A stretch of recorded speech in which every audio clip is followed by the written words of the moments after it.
शेतकऱ्याचं जर पोरगं दररोज जर तुम्हाला रानात दिसलं तर बघणाऱ्या माणसाला सुद्धा उल्हास वाटायला पाहिजे किंवा आयला म्हणणार कसं का असं बरोबर का पोरगं, पण म्हणणार गरिबीतनं सगळं काय उभा केलं पण तरी पण रानात बी आबदतंय, दुकानाकडे पण लक्ष देतंय आणि शेतात पण आबदतंय बरं का, दररोज रानात येतंय.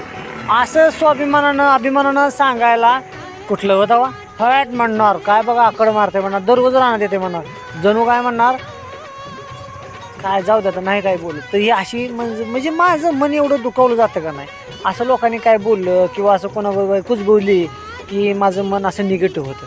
तर असं न बोलता असं माणसाला मोटिवेशन द्यायला शिका, त्याला असा प्रतिसाद द्या की माणसाला कसं वाटलं पाहिजे की अजून त्यानं 10 पटीनं अजून काम केलं पाहिजे, असं बोलायला शिका तुम्ही र. ते शिव माणसाची प्रगती होणार नाही आणि तुमची बी प्रगती होणार नाही. काय खरं का नाही?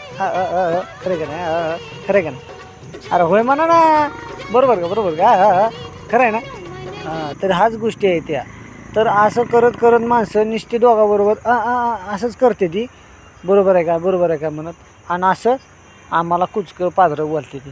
पण असू द्या काय अडचण नाही. धन्यवाद म्हणत त्यांना लगेच.